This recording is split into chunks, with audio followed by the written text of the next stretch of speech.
Stool chair भी कह सकते हैं, स्टूल भी कह सकते हैं, दोनों सही है।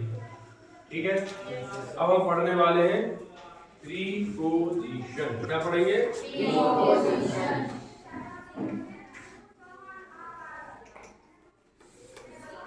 जानते हो क्या होता है प्रीपोजिशन? है प्री धन पोजीशन। संधि पढ़े ना? Yes sir. है धन आलय यदि पढ़ते हैं तो जोड़ दो तो विद्यालय आ की मात्रा बड़े में लग जाती है तो छोटा हट जाता है। वैसे ही प्रीपोजिशन, प्री धन पोजिशन। पोजिशन का मतलब क्या होता है? स्थिति। Yes sir. स्थिति है ना, कोई स्थिति है। क्या स्थिति है इसकी? इसकी क्या पोजीशन है? स्थिति क्या है सर? ये एक ही जगह पे है। बेंच है ये टेबल के ऊपर रखा है। ये क्या रखा होगा? टेबल पे क्या रखा है? स्टूल। पोजीशन स्टूल की होगी ना? नहीं आई समझ? अब आगे समझ। ये पोजीशन है स्टूल की। क्या पोजीशन है? तो टेबल के ऊपर रखा है। आपकी पोजीशन क्या है? बेंच के ऊपर। Very good. मेरी पोजीशन क्या है? मैं खड़ा हूं, ये मेरी पोजीशन है। अब आगे समझ में। मैंने पोजीशन बताने वाला। अब पोजीशन किसकी बताई जा रही है जरा बताइएगा? स्टूल की सर। किसकी?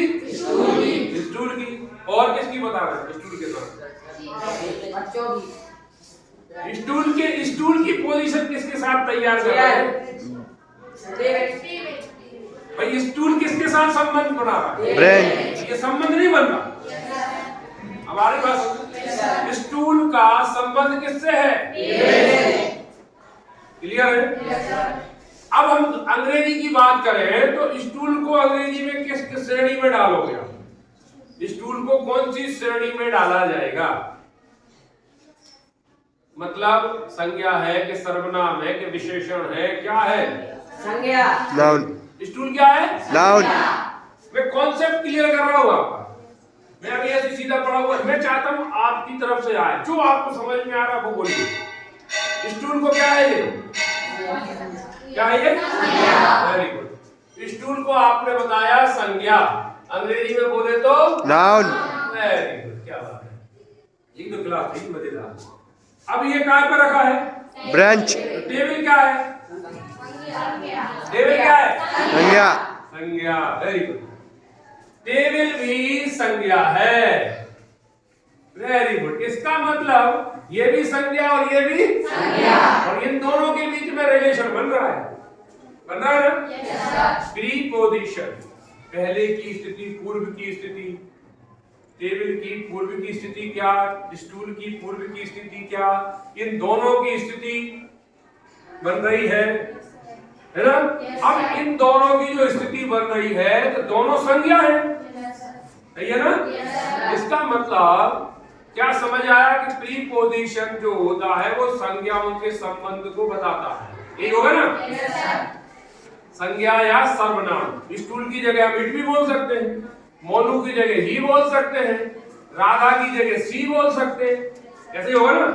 जैसे आप काय पे बैठे हो, खड़े हो, ये आप काय पे बैठे हो? टेबल पे कि बेंच पे? आप कौन? आपका नाम क्या? सैंकी क्या? नाउन। नाउन है ना? अब सैंकी कह लो तो भी नाउन, ही कह लो तो भी नाउन। आप काय पे बैठे? ब्रेंच। बेंच क्या? नाउन। नाउन। बैठ जाओ।